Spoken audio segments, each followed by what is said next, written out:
शेरपुर गांव में श्याम नामक एक व्यक्ति निवास करता था। उनके घर में पत्नी और एकमात्र संतान हरकिशोर था। अनेक वर्षों के पश्चात संतान की प्राप्ति से वे अत्यंत प्रसन्न थे। हरकिशोर को बड़ी स्नेह और लाड से पाला पोसा गया और उच्च शिक्षा के लिए नगर भेजा गया। हरकिशोर भी मेधावी था और सदैव पढ़ाई में अग्रणी रहता। समय बीतता गया और हरकिशोर एक योग्य चिकित्सक बन गया। वह नगर के एक प्रमुख चिकित्सालय में कार्यरत हो गया। अब श्याम जी की आयु 80 वर्ष हो चुकी थी और उनकी पत्नी का देहांत कई वर्ष पूर्व हो चुका था। उनका पुत्र हरकिशोर, जो एक बड़े अस्पताल में नौकरी करता था, अपने परिवार के साथ शहर में रहता था। हरकिशोर की पत्नी भी एक डॉक्टर थी और उनका एक पुत्र था, कृष्ण, जो श्याम जी का पोता था। श्याम जी अक्सर गांव से शहर आते और कुछ दिनों के लिए अपने पुत्र के साथ रहते। जब उनकी पत्नी जीवित थी तब वे उनके साथ शहर आते थे और पत्नी के देहांत के बाद भी वे अपने बेटे से मिलने के लिए शहर पहुंचे थे। वह स्टेशन के बाहर अपने बेटे की प्रतीक्षा कर रहे थे। तभी बेटे को देखकर उनका मन प्रफुल्लित हो गया। बेटा उनका सामान लेकर चल पड़ा। बेटे ने उन्हें सहारा देने की कोशिश की, परंतु श्याम जी ने इसे अस्वीकार कर दिया और कहा, चलो मैं आ रहा हूं। वे दोनों गाड़ी का इंतजार करने लगे। गाड़ी के पास आते ही ड्राइवर ने उनका बैग ले लिया और गाड़ी में रख दिया। हरकिशोर ने पिता से कहा, बाबूजी, अब गाड़ी में बैठिए, मैं अस्पताल से आधे घंटे में लौटूंगा। कुछ मरीजों को देखना जरूरी है। आपकी बहू भी इस देश से आएगी, उन्हें एक ऑपरेशन करना है, फिर भी उन्हें देर हो जाएगी। पिता से यह बात कहकर उन्होंने ड्राइवर से गाड़ी बढ़ाने का इशारा किया। गाड़ी चल पड़ी। श्याम जी के मन में ख्याल आया कि उन्होंने अपने पोते कृष्ण का हालचाल नहीं पूछा। श्याम जी ने सोचा, कृष्ण अब यहीं पर है या कहीं और चला गया? नहीं, वह पुणे में ही होगा। कहीं और गया होता तो बेटा जरूर बतलाता। छोटी बहू को तो कृष्ण के विवाह के अवसर पर ही देखा था, उसके बाद उसे कहां देख सके। हरकिशोर तो अब स्वयं भी गांव नहीं आता जो उन्हें लेकर आएगा। कृष्ण ऐसे पब्लिक स्कूल में पढ़ा कि हमेशा परिवार से दूर ही रहा। यही सब सोचते हुए श्याम जी अपने बेटे के घर पहुंचे। नहा धोकर श्याम जी कमरे से बाहर आए और सामने एक नजर डाली। उन्हें बगीचे में एक आया अत्यंत सुनहरे बालों वाले बच्चे के साथ टहलाती नजर आई। उनके मन में यह सवाल आया कि यह बच्चा किसका है। उन्होंने महादेव को आवाज दी। महादेव, जो बचपन से ही उनके बेटे के घर में काम करता था और अब अस्पताल में भी नौकरी करता है, फिर भी वह उनके घर पर रहता है। श्याम जी ने हमेशा उसे अपने बच्चे जैसा माना और महादेव भी उन्हें बाबा कहकर पुकारता था। श्याम जी ने पूछा, महादेव, वह बच्चा कौन है? महादेव ने खुश होते हुए कहा, वह तो अपना ही बच्चा है, कृष्ण जी का बेटा। श्याम जी चौंक पड़े। मेरे कृष्ण का बेटा? जी हाँ, आपका परपोता। श्याम जी को घोर आश्चर्य हुआ। इतनी बड़ी खुशी की बात और उन्हें पता ही नहीं। लेकिन उस समय वे अपने मन में उठी पीड़ा को दबाकर लगभग दौड़ते हुए बगीचे में पहुंचे। बच्चे को देखकर उनका दिल भर आया। उन्होंने उसे गोद में लेने के लिए दोनों हाथ आगे बढ़ा दिए। बच्चा उन्हें टुकुर टुकुर ताक रहा था। श्याम जी भी बच्चे को देखते हुए विभोर हो रहे थे। उनकी आंखें भर आई थी। बच्चा उन्हें देख मुस्कुराया, फिर अचानक रोने लगा। आया ने कहा, बाबा, बच्चा अभी सोएगा, इसीलिए रो रहा है। श्याम जी समझ गए। उन्होंने अपने भावों पर नियंत्रण किया और आया से बोले, हाँ, इसे सुला दो। आखिर कितनी देर सोएगा? जब जागेगा तो अपने परदादा की गोद में खेलेगा। आया बच्चे को लेकर कमरे में चली गई। श्याम जी जब अपने कमरे में वापस आए तो उनके मन में उठी पीड़ा फिर से उभर आई। इतनी बड़ी खुशी की बात बेटे ने उन्हें बताई ही नहीं। उन्होंने महादेव की तरफ देखा और पूछा, महादेव, यह कृष्ण मोहन यहाँ पर आया है, ये बात बेटे ने मुझे बताई नहीं। क्यों? महादेव ने कहा, बाबा, वे लोग मुंबई में 1 सप्ताह से हैं और यहाँ नहीं, होटल में ठहरे हैं। श्याम जी ने आश्चर्य से कहा, होटल में? हाँ बाबा, बड़े लोगों के लिए क्या घर क्या होटल। सुनते हैं कि पति पत्नी की कुल तनख्वाह 2 लाख रुपए प्रति माह है। और यह आया, यह भी होटल में बच्चे को लेकर रहती थी। एक दिन कृष्ण मोहन जी और उनकी पत्नी को डिनर पर बुलाया गया था। वे लोग सुबह ही कार से आए थे और आया तथा बच्चे को छोड़ गए थे। उनके आगे के कार्यक्रम का कोई पता नहीं था। श्याम जी को यह सूचना किसी ने दी थी जिसे वे पचा नहीं पा रहे थे। उनकी आंखें बंद हो गईं और उन्हें अपनी पत्नी, पिता और मां की याद आई। जीवन के बीते पल, राग और अनुराग का स्मरण हुआ। हरकिशोर का जन्म और अन्य घटनाओं का विचार आया। श्याम जी के मन में यह सब बातें समुद्री लहरों की तरह उठने लगी। वे अपने निर्णय से विचलित महसूस कर रहे थे और उन्हें अपने बेटे पर, बहू पर और पोते कृष्णमोहन पर क्रोध आया। फिर उन्होंने सोचा कि कृष्णमोहन पर क्रोध करना उचित नहीं है। बेटे ने उन्हें यह खबर क्यों नहीं दी? बहू ने यह बात उनसे क्यों छिपाई? कृष्ण यह बात क्यों नहीं बता सका? तभी हरकिशोर कमरे में आए। बाबूजी। श्याम जी उठकर बैठ गए। कोई कष्ट हो रहा है आपको? पिता के चेहरे पर दर्द के भाव देखकर हरकिशोर ने पूछा। श्याम जी की आंखों से आंसू छलक आए। आप रो क्यों रहे हैं? कृष्ण का बेटा हुआ और मुझे खबर भी नहीं दी गई, श्याम जी ने कहा। बाबूजी, जब जो चीज ने यह बात कही है तो कुछ न कुछ कारण जरूर होगा, हरकिशोर ने जवाब दिया। बेटा, तुम डॉक्टर हो, विज्ञान पढ़े हो और तुम्हारी ऐसी सोच ठीक है। लोग ठीक ही कहते हैं, यह व्यापार योग हो गया है। बाबूजी, आप इस बात को ऐसे क्यों ले रहे हैं? यह हल्की बात नहीं है, हरकिशोर ने कहा और वहां से चला गया। श्याम जी ने बेटे को जाते हुए देखा और लेट गए। उन्होंने आंखें मूंद ली। उनके मन में दो विपरीत भाव चल रहे थे, आक्रोश और आनंद। पड़पोते को देखने का आनंद, लेकिन वह आनंद आक्रोश से घिरा था। थोड़ी देर बाद महादेव ने खाना परोस दिया और श्याम जी को बुलाया। बाबा, खाना खा लीजिए, महादेव ने कहा। श्याम जी ने आंखें खोली और महादेव की तरफ देखा। उन्होंने एक बार सोचा कि खाने से मना कर दे, लेकिन फिर उन्होंने पूछा, हरकिशोर ने खाना खा लिया? हाँ साहब, खाना खाकर सो गए, उनकी ओर टुकुर टुकुर देखते हुए महादेव ने कहा। महादेव जैसे उनके दिल की गहराइयों को समझ गया था। श्याम जी इससे अधिक कुछ नहीं बोले। उन्हें याद आया कि जब वे अपनी पत्नी के साथ आते थे तो उनका बेटा सारे काम छोड़कर उनके साथ ही खाना खाता था। पत्नी और बहू भी साथ बैठती थी। पिता पुत्र साथ में खाना खाते और बातें करते रहते थे। उस सुखद समय को याद कर श्याम जी ने सोचा कि यह उनकी पत्नी की ही व्यवहार कुशलता थी। उसकी मृत्यु के बाद न जाने कितनी बार वह आए, लेकिन अब वह बात कहाँ रही। यही सोचते हुए उन्होंने खाना खाया, हाथ धोए और बिस्तर पर लेट गए। शाम को उनकी नींद टूटी। वे मन ही मन हंसे भी। कारण यह था कि थोड़ी देर पहले ही वह नींद में अपने पड़पोते के साथ खेल रहे थे। उन्हें इस बात पर क्रोध आ रहा था कि वह कृष्ण के बेटे का नाम नहीं पूछ पाए। बच्चे को दूर करने के लिए उनके मन में ममता की तरंगें उठने लगी।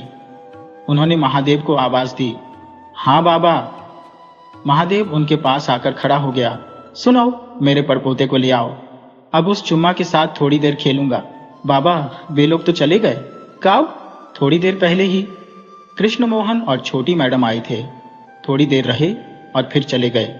हरकिशोर साहब अस्पताल में है और मैडम सोई हुई है। श्याम जी थोड़ी देर गंभीर मुद्रा में बैठे रहे। उनके मन में ख्याल आया कि पहाड़ से अलग अलग नदियां निकलती हैं, सबकी अपनी अपनी धाराएं होती हैं। जैसा रास्ता वैसी ही नदी की रफ्तार। तो वह क्या कोई पहाड़ है? वह तो नदी की धारा है। मनुष्य पहाड़ हो सकता है भला? यह सब सोचते हुए उन्होंने महादेव की तरफ देखा। आज उन्हें महादेव से जुड़ाव और नजदीकी का अनुभव हुआ। उन्होंने सोचा कि केवल महादेव ही है जो उनकी बात समझ रहा है। उन्होंने पूछा, महादेव, तुम्हारे बच्चे कितने बड़े हैं? एक 13 साल का और दूसरी 1 साल की बच्ची है। श्याम जी के मन में अपनी की तरंगे उमड़ने लगी। उन्होंने पूछा, महादेव, तुम्हारा घर यहां से कितनी दूर है? महादेव ने जवाब दिया, 20 मिनट का रास्ता है, तो लोग मुझे वहां पहुंचा दो। मेरी इच्छा बच्चों के साथ खेलने की हो रही है। मैं भी तो उनका बाबा ही हूं। ऐसा नहीं होगा कि कल चले। नहीं, कल मैं गांव लौट जाऊंगा। तो चलिए। महादेव की खुशी का ठिकाना नहीं था। वे सीधा महादेव के घर पहुंचे और बहुत देर तक बच्चों के साथ खेलते रहे। ऐसा लगता था मानो वह खुद भी बच्चे हो गए हो। देर शाम तक वह अपने बेटे के घर वापस आए। अगले दिन सुबह सवेरे जब बेटा और बहू अपने अपने कार्यक्षेत्र को चले गए, श्याम जी खामोशी से गांव लौट गए। जब बेटा घर वापस आया, महादेव ने उसे बताया कि बाबूजी गांव लौट चुके हैं। पिता के अचानक चले जाने से हरकिशोर को बड़ा धक्का लगा, परंतु वे समझ गए कि पिता नाराज है। अगले 2-3 दिनों में हरकिशोर ने अपने सभी आवश्यक कार्य निपटाकर अपनी पत्नी के साथ पिता के गांव का रुख किया। बेटे को अचानक आया देखकर श्याम जी के सारे गिले शिकवे मिट गए। पिता पुत्र का यह मिलन सारी शिकायतों को बहा ले गया। हफ्ते भर गांव में बिताकर हरकिशोर वापस लौट आया। श्याम जी का मन अब बहुत शांत था और वे खुशी का अनुभव कर रहे थे। उन्हें उम्मीद थी कि उनका बेटा आगे भी उनसे मिलने आता रहेगा। आज की कहानी अनंत गुड़गांव में रहने वाली यशोदा से शुरू होती है। यशोदा गांव की अन्य औरतों की तरह दिन भर घर का काम काज करती रहती थी। उसका एक बेटा था जो गांव में मेहनत मजदूरी करता था। बेटा अक्सर अपनी मां से बड़े नगर जाकर काम करने की अनुमति मांगता, लेकिन यशोदा उसे अपने पास रखना चाहती थी। वह भी मां की बात मानकर गांव में ही काम करता रहता। यशोदा की आदत थी कि वह रोज खाना बनाते समय एक अतिरिक्त रोटी बनाती और उसे खिड़की पर रख देती थी, ताकि जो भी जरूरतमंद हो वह उसे ले जा सके। एक फकीर बाबा रोज यशोदा के दरवाजे पर आता और खिड़की पर रखी रोटी उठाकर ले जाता। जब भी वह रोटी उठाता, कहता, तेरा बुरा तेरे पास रहेगा और तेरा अच्छा तेरे पास लौट कर आएगा। यशोदा उसकी बातों पर ध्यान नहीं देती थी। एक दिन यशोदा के बेटे ने फिर बड़े नगर जाकर धन कमाने की बात दोहराई। यशोदा ने उसे साफ मना कर दिया, परंतु इस बार बेटा ठान चुका था कि वह बड़े नगर जरूर जाएगा। उसने कहा, माँ मुझे जाने दे, तभी हम इस गरीबी से निकल पाएंगे। बेटे की जिद के आगे यशोदा को मानना पड़ा और वह उसे बड़े नगर भेजने के लिए तैयार हो गई। अगली सुबह उसका बेटा बड़े नगर की ओर रवाना हो गया। अब यशोदा अपने घर में अकेली थी। वह रोज की तरह अपने काम करती और एक रोटी बनाकर खिड़की पर रख देती। उसे अपने बेटे की बहुत याद आती थी। उधर फकीर बाबा रोज आता, रोटी उठाता और कहता, तेरा किया बुरा तेरे पास ही रह जाएगा और तेरा अच्छा लौटकर तेरे पास जरूर आएगा। अब यशोदा ने उसकी बात को ध्यान से सुना तो उसे यह बात कुछ अटपटी सी लगी। उसने सोचा कि यह फकीर रोज मुझसे रोटी लेकर जाता है, परंतु बदले में मेरे लिए कुछ अच्छा नहीं बोलता। उसने कभी मुझे धन्यवाद नहीं दिया और ना ही कोई आशीर्वाद। बस यही अजीब सी बात कहकर चला जाता है जिसकी कोई समझ नहीं आती। अगले कुछ दिनों तक यही सिलसिला चलता रहा। अब यशोदा को उस फकीर की बात से चिढ़ होने लगी थी। एक दिन वह फकीर से इतनी परेशान हो गई कि उसने सोचा इससे छुटकारा पाना ही होगा। उसके मन में गुस्सा भर गया था। गुस्से में उसने जहर मिलाई रोटी तैयार की और खिड़की पर रख दी। लेकिन जैसे ही उसने रोटी खिड़की पर रखी, उसके अंदर से एक आवाज आई, मैं यह क्या कर रही हूं? मैं किसी की जान लेने जा रही हूं। तुरंत ही उसने वह जहर वाली रोटी उठा ली और उसकी जगह साफ सुथरी रोटी रख दी। कुछ देर बाद फकीर बाबा रोज की तरह आए, रोटी उठाई और वही बात दोहराई, तेरा किया बुरा तेरे पास ही रह जाएगा और तेरा अच्छा लौटकर तेरे पास जरूर आएगा। यशोदा ने यह बात सुनी लेकिन अनसुना कर दिया और अंदर चली गई। अंदर आकर वह अपने बेटे को याद करने लगी। उसे घर से गए हुए कुछ ही दिन हुए थे। न कोई उसकी खबर आई और न ही पता चला कि वह कहाँ है, किस हाल में है। तभी अचानक उसे दरवाजे पर खटखटाने की आवाज सुनाई दी। कोई तेजी से दरवाजा खटखटा रहा था। उसने दरवाजा खोला तो देखा सामने उसका बेटा खड़ा था। वह बहुत खुश हो गई। उसने अपने बेटे को अंदर बुलाया और बिठा लिया, लेकिन उसकी हालत देखकर वह घबरा गई। बेटे के कपड़े मैले कुचैले थे, वह थका हारा लग रहा था और उसका चेहरा ऐसा हो गया था मानो कई दिन से उसने खाना नहीं खाया हो। बेटे ने कहा, माँ, घर से निकलकर मैं बड़े नगर की तरफ गया था, लेकिन रास्ते में जंगल से गुजर रहा था तो कुछ लुटेरों ने मुझे पकड़ लिया और बंदी बना लिया। वे मुझे खाने को भी नहीं देते थे। बड़ी मुश्किल से उन्हें चकमा देकर मैं भाग निकला। भूखा प्यासा भागता भागता अपने गांव की तरफ आ रहा था। ऐसा लग रहा था मानो अब मेरे प्राण निकल जाएंगे। इतने में रास्ते में मुझे एक बूढ़ा फकीर मिला। मैंने उससे खाने को मांगा। उसके हाथ में एक रोटी थी जो उसने मुझे दे दी। शायद उसी वजह से चलकर मैं अपने घर तक पहुंच पाया। माँ, उस बूढ़े फकीर ने मुझसे क्या कहा जानती हो? उसने कहा, तेरा किया बुरा तेरे पास ही रह जाएगा और तेरा अच्छा लौटकर तेरे पास जरूर आएगा। यह सुनते ही यशोदा ने अपने दिल पर हाथ रख लिया और ईश्वर का बहुत शुक्रिया किया कि आज उसने वह जहर वाली रोटी खिड़की पर नहीं रखी थी। आज उसे फकीर की बात का मतलब भी समझ में आ गया कि किया हुआ अच्छा कर्म लौट कर जरूर आता है।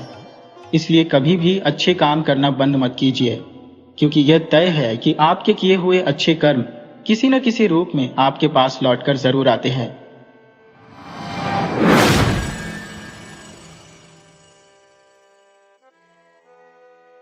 सुमेरपुर राज्य में यशोदा नाम की एक वृद्ध महिला रहती थी। बूढ़ी यशोदा ने गांव से कुछ दूरी पर अपनी एक झोपड़ी बना रखी थी। यशोदा के साथ उसकी पोती लाडो भी रहती थी।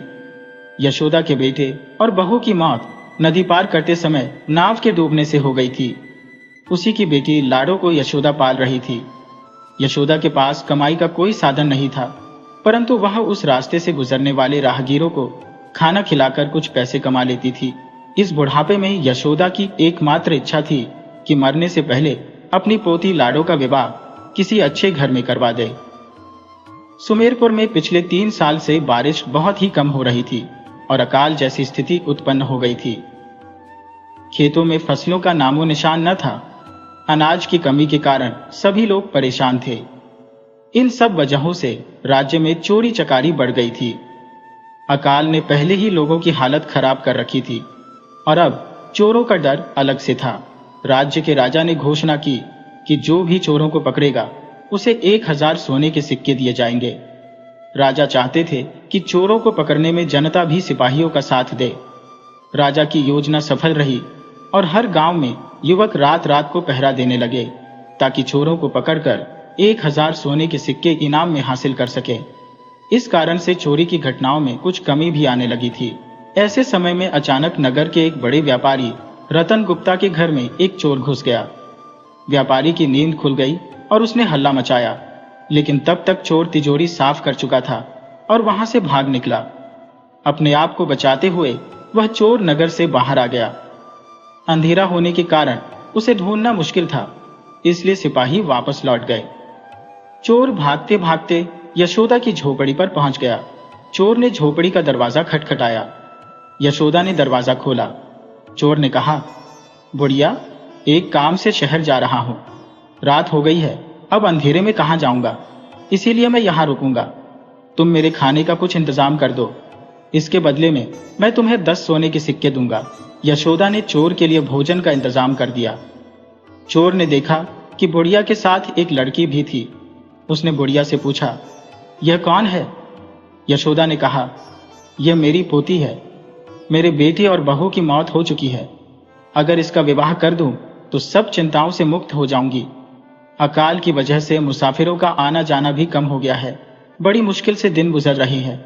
समझ में नहीं आता बेटा कि इसकी शादी कैसे करूंगी। बस मेरी एकमात्र यही इच्छा है कि मरने से पहले इसकी शादी कर दूं।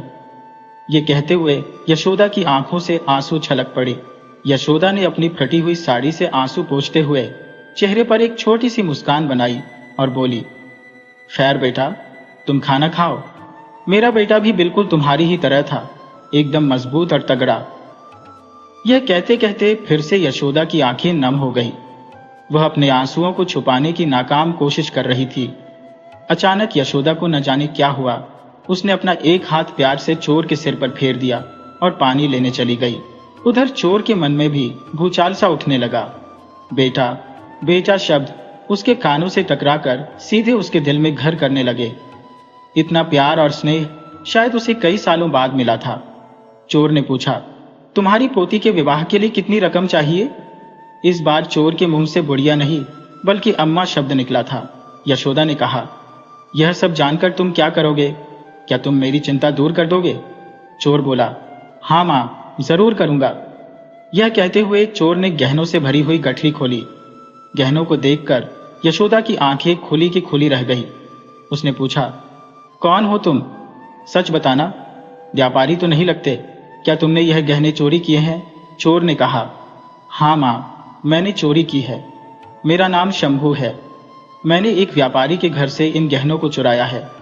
तुम्हें जितने चाहिए तुम रख लो।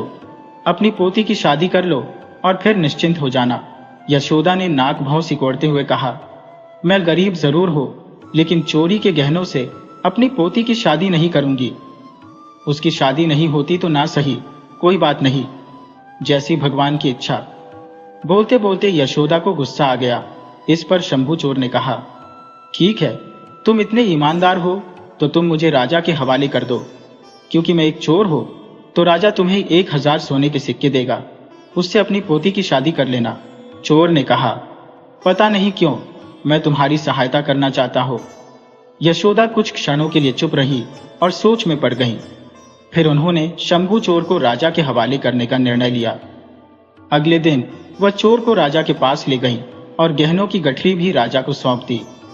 राजा के आदेश पर सिपाहियों ने शंभू को गिरफ्तार कर लिया और यशोदा को 1000 सोने के सिक्के दिए।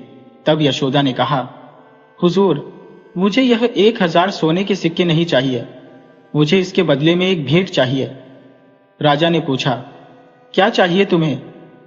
तब यशोदा ने कहा, हुजूर, जिस चोर शंभू को आपने कैद कर लिया है उसे माफ कर दीजिए और छोड़ दीजिए, वही मेरी भेंट होगी। राजा ने हैरानी से कहा, चोर को छोड़ दूं, माफ कर दूं, उसे तुम्हें क्या लाभ होगा? यशोदा ने कहा, शंभू चोर है लेकिन एक अच्छा इंसान है। मैंने उसे पकड़कर आपके हवाले नहीं किया, बल्कि वह खुद आया है। फिर उसने राजा को सारी बात बता दी, जो भी पिछली रात को उस झोपड़ी में हुआ था। राजा ने शंभू की तरफ देखा और कहा, इस बुढ़िया की इच्छा है कि मैं तुम्हें छोड़ दूं, पर मैं जानना चाहता हूं कि तुम चोर होकर भी इसकी सहायता क्यों करना चाह रहे हो? शंभू चोर ने कहा, माई, अब मैं हमेशा से चोर नहीं था। पिछले 2-3 सालों से राज्य में अकाल है। बीमारी की वजह से मेरी मां की मृत्यु हो गई थी और सौतेली मां ने मुझे घर से निकाल दिया। एक दिन भूख सहन नहीं हुई तो हलवाई की दुकान से मिठाई चुराकर भागा।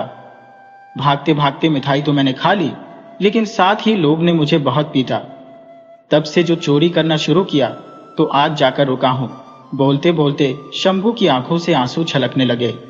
उसने बोलना जारी रखा, उस रात जब बूढ़ी अम्मा ने मुझे खाना खिलाया और मेरे सिर पर प्यार से हाथ फेरा तो ऐसा लगा जैसे मेरी मरी हुई मां सामने आकर बैठ गई हो। बस तब से ही मैंने सोच लिया कि जैसे भी हो अम्मा की चिंता दूर करके ही रहूंगा। शंभू की बात सुनकर राजा ने कहा, मैं जान गया कि तुम्हारे अंदर भी दया का गुण है और तुम एक अच्छे इंसान हो। अगर तुम दोबारा चोरी न करने का वचन दो तो मैं तुम्हें क्षमा कर सकता हूं और अपने राजमहल में एक नौकरी पर रख लूंगा। और अम्मा, तुम चोर को पकड़कर लाई हो तो 1000 सोने के सिक्के तुम्हें रखने ही होंगे। इस तरह शंभू और बुढ़िया दोनों की समस्या का हल हो गया। यशोदा ने अपनी पोती की शादी शंभू से ही करवा दी और वे सब एक सुखी परिवार की तरह रहने लगे।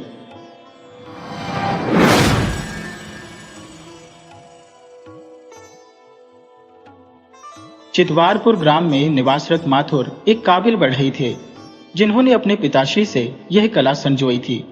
इस इलाके में जितने भी तकिए और पलंग तैयार होते वे सब माथुर के कुशल हाथों से ही बनते। उनकी आमदनी भी अच्छी खासी थी। माथुर की पत्नी मीरा थी, जिन्हें लोग स्नेहवश रानी कहकर पुकारते थे। घर में सास ससुर भी थे, परंतु माथुर अपनी अर्धांगिनी को प्यार से रनिया बुलाते थे। विवाह के शुरुआती दिनों में रनिया को बहुत सुख मिला, परंतु समय बीतने पर उसे वही मात्रा में दुख भी सहना पड़ा। सास ससुर की मृत्यु के पश्चात वह वास्तव में घर की रानी बन गई। माथुर की कमाई इतनी अच्छी थी कि रानी घर में महारानी की तरह जीवन व्यतीत करती थी। उसके शौक पूरे होते, मनोरथ भी। वह अपने टोले मोहल्ले के हर व्यक्ति की मदद भी करती थी। माथुर और रनिया का एकमात्र संतान बेटा था, जो भी एक बहुत अच्छा बढ़ई था, परंतु उसकी पत्नी का स्वभाव ठीक नहीं था। विवाह के तुरंत बाद ही उसने सास ससुर को अलग कर दिया।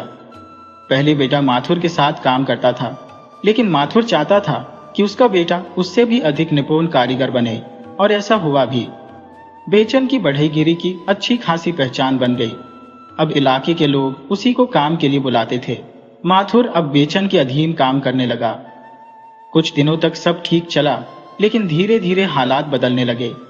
अब लोग सिर्फ बेचन को ही काम के लिए बुलाते थे।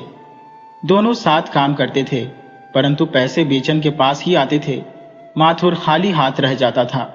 रनिया ने अपने पति को टोका, यह क्या हो रहा है? काम तुम करते हो और पैसे वही रखता है। माथुर ने कहा, कैसे मांगू, बेटा है ना, अजीब लगता है। रनिया ने उत्तर दिया, तो क्या हम भूखे मरे और वह ऐश करे। इस पर दोनों में रोज तकरार होने लगी, लेकिन दोनों में से कोई भी बेचन से पैसे नहीं मांगता था। धीरे धीरे अनाज और सब्जी की भी किल्लत होने लगी। रनिया अपने पति को समझा समझा कर थक चुकी थी कि अकेले ही काम किया करो। ओम माथुर कहता, कैसे छोड़ दूं? बेचन अभी भी काम के कई पहलू नहीं समझता है। रनिया उसे समझा बुझाकर थक गई थी, पर सब बेकार था। अब वह लोगों के खेतों में काम करने लगी। रनिया काम करके आती, तब दाना पानी की व्यवस्था होती थी। रनिया की कमाई से ही दोनों प्राणियों की गुजर बसर हो रही थी। ऐसी हालत में जब रनिया अपनी बहू को इतराते हुए देखती, तो उसका गुस्सा अपने पति पर और भी बढ़ जाता। आगे चलकर उसके गुस्से ने स्थायी रूप ले लिया। वह पति को गाली देने लगी। ये गाली गलौज कई बार प्रचंड रूप धारण कर लेती। मधुर भाषणी रनिया गाली गलौज करने वाली बन चुकी थी। लोगों को बुरा लगता, पर माथुर को कोई फर्क नहीं पड़ता था। वह चुपचाप गाली सुनता रहता। कभी कभी गाली देते पत्नी की तरफ देखता और सोचता, आखिर इसे ही खटना पड़ता है, हाथ तोड़ती है। यह मुश्किल तो मात्र को भी थी कि वह बेचन से अपने हिस्से की मजदूरी कैसे मांगे। बेचन को खुद ही सोचना चाहिए था। समय बीतता गया। रनिया दिन प्रतिदिन विकराल रूप धरती गई, मगर परिस्थितियों में कोई अंतर नहीं आया। एक दिन की घटना है। शाम का समय था। माथुर बेटे के साथ काम करके लौटा। हाथ पैर धोकर बरामदे पर जा रहा था कि अचानक गिर पड़ा। धड़ाम की आवाज सुनते ही रनिया दौड़कर आई। देखा, पति बेहोश पड़ा था और कई पड़ोसी भी दौड़े दौड़े आए। सबने उसे उठाकर कमरे में जाकर बिस्तर पर लेटा दिया। डॉक्टर को बुलाया गया। डॉक्टर ने जांच की और बताया, उसे लकवा मार गया है, इसे तुरंत ही अस्पताल ले जाना होगा। सभी लोग बेचैन की ओर देखने लगे। वह बोला, जैसी माई की इच्छा। बच्चन की बात सुनकर रनिया तो जल भुन गई, परंतु बोली, कुछ नहीं। रनिया ने 15 दिनों तक पति का अस्पताल में इलाज करवाया। उसके गहने तक बिक गए। बेचन कभी कभी आता था, बस खाना पूर्ति करने के लिए। माथुर के पूरे शरीर में कोई हरकत नहीं होती थी, मगर वह थोड़ा थोड़ा बोलता था। एक दिन उसने पत्नी से पूछा, रनिया, तुमने पिछले जन्म में मेरा कोई कर दिखाया था? इतनी सी बात वह बोल पाया था। पति की यह बात सुनते ही उसे लगा जैसे उसके मर्म पर गहरी चोट लग गई हो। उसे अपने ससुर की याद आई। वे भी अंतिम घड़ी में इसी तरह की माया अनुराग वाली बातें बोलने लगे थे। रनिया विचलित हो गई। वह रोने लगी। उसे अपने पति से बहुत ही प्रेम था। रनिया ने सुनिश्चित किया कि उसके पति को कभी खाने पीने की दिक्कत ना हो, इसीलिए उसने अपनी देह की भी कोई परवाह नहीं की। वह दूसरों के खेतों और घरों में काम करती थी। उसके दुख का प्रमुख कारण था उसके बेटे की उद्दंडता और स्वार्थी व्यवहार। बेटे के प्रति उसका क्रोध पति पर उतरता था। धीरे धीरे उसके मीठे बोल विषैले हो गए। वह समझ रही थी कि वह अपने पति को गाली दे रही है, परंतु उसके गुस्से ने विकराल रूप धारण कर लिया था, जिसे वह संभाल नहीं पाती थी। आज ये सारी बातें रनिया के कलेजे को चीर रही थी। आज वह अपनी स्पीर भरी अंतर्वेदना को पति के समक्ष प्रकट करना चाहती थी, पर माथुर ने उसे इतना समय ही नहीं दिया। माथुर की मृत्यु हो गई। बेटे ने श्राद्ध किया और 5 गांवों को भोज दिया, जिससे उसका नाम बहुत हो गया। परंतु किसी ने यह नहीं पूछा कि पिता के जीवित रहते उसने उनके लिए क्या किया। रनिया संज्ञा शून्य सी सब कुछ देखती और सुनती रही। पति को याद कर अंदर ही अंदर रोती रही। श्राद्ध कर्म पूरा हो गया। रनिया तो पहले ही बहू और बेटे से अलग थी और अब भी अलग ही रही। जब बेटी और बहू को उसकी कोई फिक्र नहीं थी, तो दूसरों का क्या कहा जाए। अब रनिया कहीं काम नहीं करती थी। वह तन और मन दोनों से टूट चुकी थी। जब उसका पेट और मन व्याकुल होता, तो वह भगवान को गाली देने लगती। गाली देते देते थक जाती तो सो जाती। लोग कहने लगे कि रनिया पागल हो गई है। क्या रनिया सचमुच पागल हो गई थी? दरअसल उसके मन में बेटे और बहू के प्रति जो आक्रोश था, उसने उसे पागल बना दिया था। उन्हीं दिनों एक बार उसके नहर से उसका भतीजा आया और जिद करके उसे अपने साथ ले गया। रनिया नहरा गई और वहीं पर रहने लगी।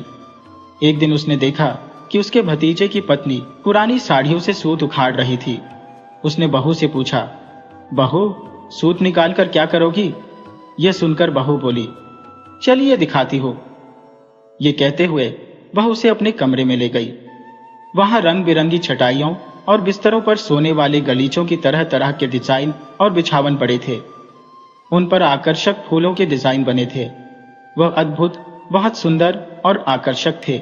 रनिया ने कहा, यह सब इन सूतों से बनी है? हाँ दीदी, सभी पुराने कपड़े नए हो गए, बहू ने उत्तर दिया। मगर जो मनुष्य बूढ़े हो गए हैं वे कैसे नए होंगे? रनिया ने पूछा। दीदी, वे अपने काम से नए होंगे, बहू ने उत्तर दिया। रनिया बहू की बात पर हंस पड़ी। आज बहुत दिनों बाद वह हंसी थी। हंसते हुए भी वह सोच रही थी कि बहू कितनी होशियार है। वह अपने बारे में भी सोच रही थी। पुरानी त्यागी हुई साड़ियों से बहू ने उपयोगी वस्तुएं बना ली, तो वह तो मनुष्य है। वह बिना कोई काम धाम किए भाई के यहां पड़ी है। नहीं, वह ऐसा नहीं करेगी। रनिया को स्मरण हुआ कि उसकी उंगलियों की कारीगरी और बुनाई की प्रशंसा नहर और ससुराल दोनों स्थानों पर होती रही है। उसने निश्चय किया कि इस कला को पुनः जीवंत करेगी। उसने अपने मन की बात भाई और भतीजे के समक्ष रखी। प्रारंभ में वे बोले कि उसे इस सब की क्या आवश्यकता है। तुम यही रहो, खाओ पियो और आनंद करो, उन्होंने कहा। परंतु रनिया दृढ़ता से बोली, नहीं बुआ, अगर मैं केवल खाने पर निर्भर रही तो मैं जीवित नहीं रह पाऊंगी। मुझे कार्य करने दो, तुम लोग मुझे इस काम में सहयोग करो। रनिया के तर्क सुनकर भाई भतीजे दोनों सहमत हो गए। 1 महीने बाद रनिया ने भाई और भतीजे की मदद से गांव के चौक पर दुकान के लिए एक लंबा चौड़ा कमरा किराए पर ले लिया। यहीं पर वह गोलियां और बड़ों की दुकान चलाती थी। इस प्रकार से 2 साल बीत गए। आसपास के पूरे इलाके में उसकी दुकान की चर्चा होने लगी। उसके बनाए सामानों की अच्छी बिक्री होती थी। अब उसके साथ गांव की 4 अन्य स्त्रियां भी थी जो उसकी विद्यार्थियों की तरह थी। एक दिन की बात है, उसकी दुकान के सामने 2 व्यक्ति आकर रुके। उनमें से एक नौजवान था। उस नौजवान ने दूसरे व्यक्ति से पूछा, ताऊ जी, यह वही बढ़िया है ना जो गाली बकती थी? ताऊ जी ने कहा, हाँ बेटा, वही है, परंतु अब यह गाली नहीं बुनाई करती है। वह लड़का भी रनिया की दुकान पर बढ़िया लेने के लिए गया। उसने बढ़िया लेकर पूछा, पहचाना मुझे? रनिया ने कहा, हाँ, तुम मनोज हो ना? कब आए? परसों ही आया, मनोज ने उत्तर दिया। तुम्हारा बेटा बेचन कैसा है? हम दोनों साथ ही पढ़ते थे ना? हाँ बुआ, याद है, परंतु मैं अब उस घर की तरफ नहीं जाती। हम 5 स्त्रियां ही अब मेरा परिवार है। मनोज यह सुनकर अवाक रह गया और रनिया की तरफ देखने लगा। उसके मन में विचार उठा कि ऐसे समय में मनुष्य को मनुष्य का साथ ही परिवार का नया स्वरूप ग्रहण कर रहा है, वह भी पूरी संवेदना और शिद्दत के साथ। अब यही रनिया का परिवार था और इसी परिवार के साथ वह अपनी जिंदगी गुजारने लगी।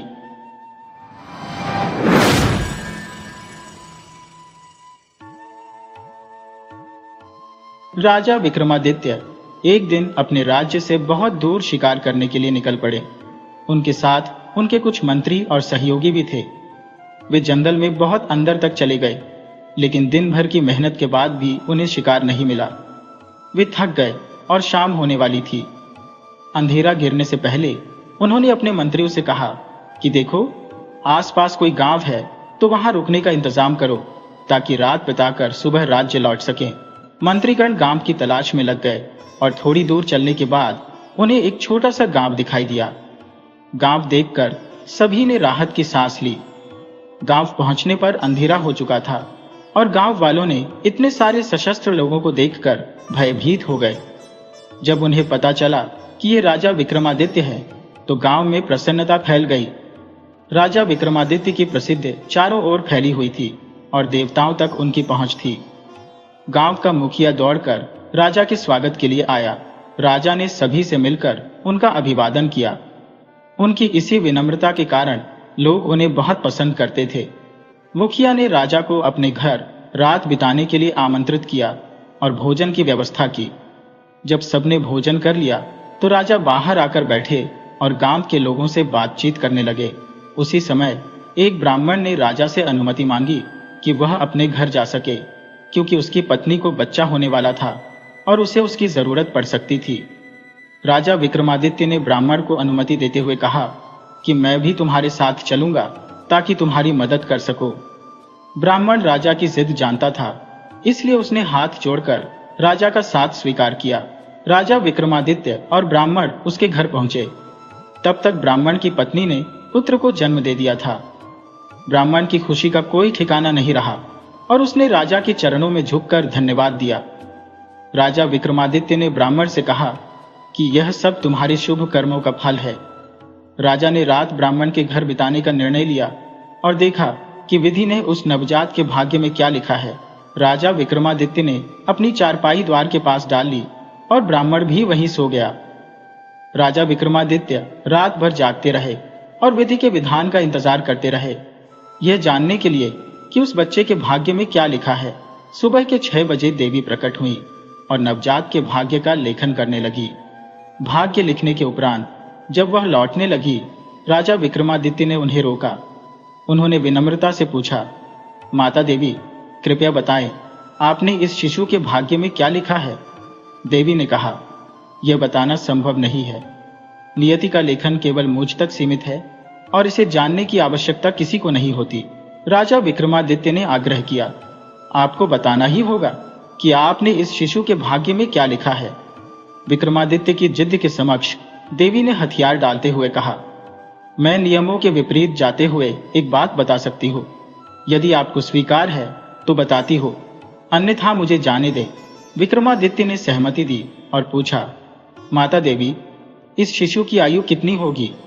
देवी ने उत्तर दिया, इस बच्चे की मृत्यु उसके विवाह के दिन एक शेर के द्वारा होगी। विक्रमादित्य ने देवी को प्रणाम किया और वह अंतर्ध्यान हो गई। सुबह होने पर विक्रमादित्य ने ब्राह्मण को बुलाकर कहा, जिस दिन इस बच्चे का विवाह हो मुझे अवश्य निमंत्रण भेजना। ब्राह्मण ने वचन दिया, महाराज, इस विवाह का पहला निमंत्रण आपको ही भेजूंगा। इसके बाद विक्रमादित्य अपने सैनिकों और मंत्रियों के साथ राज्य लौट आए। इस घटना को बीते हुए 12 वर्ष हो गए। एक दिन विक्रमादित्य अपने दरबार में लोगों की फरियाद सुन रहे थे कि एक सैनिक एक पत्र लेकर आया। राजा ने मंत्री को पत्र पढ़ने के लिए कहा। पत्र में लिखा था कि ब्राह्मण के पुत्र का विवाह है और राजा को आमंत्रित किया गया है। विक्रमादित्य को 12 वर्ष पुरानी घटना स्मरण हो आई। उन्होंने तुरंत सेनापति को आदेश दिया कि उन्हें ब्राह्मण के पुत्र के विवाह में सम्मिलित होना है और तैयारियां आरंभ करें। अगले दिन ब्राह्मण के निवास की ओर प्रस्थान करने का समय आया। राजा विक्रमादित्य संध्या समय वहां पहुंचे। ब्राह्मण ने पूरे आदर सत्कार से उनका स्वागत किया। राजा ने सेनापति को एकांत में बुलाकर आदेश दिया कि ब्राह्मण के घर के चारों ओर पहरा लगाया जाए ताकि कोई पक्षी भी अंदर प्रवेश न कर सके। इस बात का विशेष ध्यान रखा जाए कि किसी को भी हमारे इस कार्य का कारण न पता चले। सेनापति ने पूछा, महाराज, क्या मैं जान सकता हूं कि कौन सी समस्या आने वाली है? राजा ने उत्तर दिया, थोड़ा धैर्य रखो, मैं शीघ्र ही तुम्हें सब बताऊंगा। सेनापति अपने कार्य में जुट गया। विवाह की तैयारी के समय तक कोई दुर्घटना नहीं घटी थी। राजा ने ठान लिया कि नियति को पराजित करेंगे। बारात रवाना हो गई। दूल्हा पालकी में बैठा था और सेनापति व राजा अपने अपने घोड़ों पर सवार होकर पालकी के साथ चल रहे थे। अचानक पालकी से दूल्हे के चिल्लाने की आवाज आई। राजा ने पालकी को नीचे रखने का आदेश दिया और स्वयं दौड़कर पालकी के पास पहुंचे। पर्दा उठाकर देखा तो पाया कि दूल्हा बेहोश था, भीतर कुछ भी नहीं था। राजा ने सोचा, आखिर ऐसा क्या हुआ जिसके कारण दूल्हा मूर्छित हो गया? तुरंत ही वैद्य को बुलाया गया। वैद्य ने दूल्हे की जांच की और कहा, यह तो मृत हो चुका है। राजा हतप्रभ रह गए। जब इसकी मृत्यु शेर के कारण होनी थी तो यह पालकी में बैठा बैठा कैसे मर गया? उन्होंने पालकी का दोबारा निरीक्षण किया और पाया कि पर्दे के पीछे शेर का चित्र था। राजा को विश्वास हो गया कि इसी शेर के चित्र के कारण दूल्हे की मृत्यु हुई है। उन्होंने सोचा, नियति की विजय हो गई। जो इस बालक के भाग्य में लिखा था वही हुआ। विक्रमादित्य ने ब्राह्मण से कहा, तुम इसके शरीर को सुरक्षित रखो, मैं शीघ्र ही इसे पुनर्जीवित करने का उपाय करता हूं। लोग विरोध करेंगे पर तुम अपनी बात पर डटे रहना। वैद्य ने मृत शरीर को औषधियों से सुरक्षित रखा और राजा विक्रमादित्य औषधियों की तलाश में निकल पड़े। दिन भर यात्रा के दौरान कहीं भी भोजन की व्यवस्था नहीं हो पाई। चारों ओर जंगल ही जंगल था। शाम तक घोड़ा भी थककर धीमे चलने लगा। राजा को चिंता हुई कि यदि घोड़े को भोजन नहीं मिला तो वह बीमार हो सकता है। उन्होंने घोड़े को एक सूखे वृक्ष से बांध दिया और खुद वृक्ष पर चढ़कर देखने लगे कि कहीं आसपास कोई नदी या गांव है या नहीं। वृक्ष की ऊंचाई पर पहुंचकर उन्हें दूर एक गांव और नदी दिखाई दी। पेड़ से उतरकर राजा पैदल ही उस दिशा में चल पड़े। घोड़े की रस्सी हाथ में पकड़े हुए वे नदी के किनारे पहुंचे जो गांव के करीब थी। नदी चौड़ी और गहरी थी। अंदर प्रवेश करते ही विक्रमादित्य ने सबसे पहले अपने घोड़े को भरपूर पानी पिलाया। घोड़े ने तृप्त होकर जल पिया। फिर विक्रमादित्य ने भी जल ग्रहण किया। घोड़े को उन्होंने नदी के किनारे छोड़ दिया क्योंकि वहां हरी भरी घास उगी थी और जल भी था। घोड़ा आनंद पूर्वक घास चरने लगा और विक्रमादित्य खुद एक विशाल शिला पर लेटकर आराम करने लगे। 2 पहरों का विश्राम करने के बाद वे उठकर बैठ गए और देखा कि घोड़ा अभी भी मस्त होकर घास चर रहा था। तब उन्होंने सूरज की ओर देखा जो अस्ताचल की ओर बढ़ रहा था। उन्होंने सोचा कि सूरज डूबने से पहले उन्हें गांव में पहुंचकर रात बिताने के लिए कोई आश्रय तलाश लेना चाहिए। वे घोड़े पर सवार होकर नदी के किनारे किनारे चलने लगे, एक ऐसी जगह ढूंढते हुए जहां नदी की गहराई कम हो। कुछ समय पश्चात उन्हें एक ऐसी जगह मिली जहां पानी का स्तर काफी कम था। ईश्वर का नाम लेकर उन्होंने घोड़े को नदी में उतार दिया और उनका अंदाजा सही निकला। आराम से नदी पार करके वे एक गांव में पहुंचे। संध्या का समय होने के कारण गांव में हलचल थी। उन्होंने एक वृद्ध व्यक्ति से पूछा, काका, यहां रात में रुकने के लिए कोई स्थान मिल सकता है? मैं एक मुसाफिर हूं, बस रात भर रुकूंगा, फिर सुबह वापस चला जाऊंगा। वृद्ध ने उत्तर दिया, इस गांव में एक सराय थी पर वह अभी कुछ दिनों से बंद है। विक्रमादित्य ने कहा, काका, आप कोई ऐसी जगह बता दीजिए जहां मैं रात भर रुक सकूं। वृद्ध कुछ देर सोचता रहा, फिर बोला, चलो मैं कोशिश करता हूं। वृद्ध विक्रमादित्य को एक मकान पर ले गया जहां एक वृद्धा बाहर चारपाई पर बैठी हुई अपने नाती को कहानी सुना रही थी। वृद्धा ने नमस्कार करके पूछा, क्या बात है? वृद्ध ने कहा, बहन, एक मुसाफिर है और रात भर के लिए आश्रय चाहते हैं। वृद्धा ने विक्रमादित्य की ओर देखते हुए पूछा, कौन हो तुम? विक्रमादित्य ने उत्तर दिया, मैं एक गांव का आदमी हूं और आपको जानता हूं। ये बेचारे मुसाफिर हैं, ये रात भर यहां रुकेंगे और सुबह चले जाएंगे। वृद्धा थोड़ी लालची स्वभाव की थी। उसने पूछा, कितना भाड़ा देंगे? विक्रमादित्य ने आदरपूर्वक कहा, मां, हम सिर्फ एक रात रुकेंगे, सुबह अपने रास्ते चले जाएंगे। जितना भाड़ा आप चाहेंगी हम दे देंगे। वृद्धा बोली, रात भर का एक आना लूंगी। वृद्ध ने कहा, बहन, क्या यह ज्यादा नहीं है? वृद्धा ने उत्तर दिया, मंजूर है तो रुको, नहीं तो अपना रास्ता देखो। विक्रमादित्य ने वृद्ध से कहा, कोई बात नहीं काका, मैं एक आना दे दूंगा। विक्रमादित्य ने वृद्धा को एक आना निकाल कर दे दिया और वृद्धा ने उन्हें रात भर रुकने की अनुमति दे दी। विक्रमादित्य ने वृद्ध का धन्यवाद किया जिन्होंने उनकी सहायता की थी और वे रात बिताने के लिए उस स्थान पर रुक गए। बुढ़िया ने अब विक्रमादित्य को समझाते हुए कहा, इस समय एक आना तुम्हें एक दिन का लगेगा। अगर आप सुबह तक रुकें और फिर दूसरे दिन भी रहें तो भाड़ा बढ़ जाएगा। राजा विक्रमादित्य ने कहा, ठीक है मां, जब तक मैं रहूंगा आपको इसका भाड़ा जरूर दूंगा। बुढ़िया बहुत खुश हो गई थी क्योंकि पैसा मिलते ही वह और अधिक लालची हो गई। उसे समझ आ गया था कि यह कोई साधारण व्यक्ति नहीं है बल्कि कोई धनी आदमी है।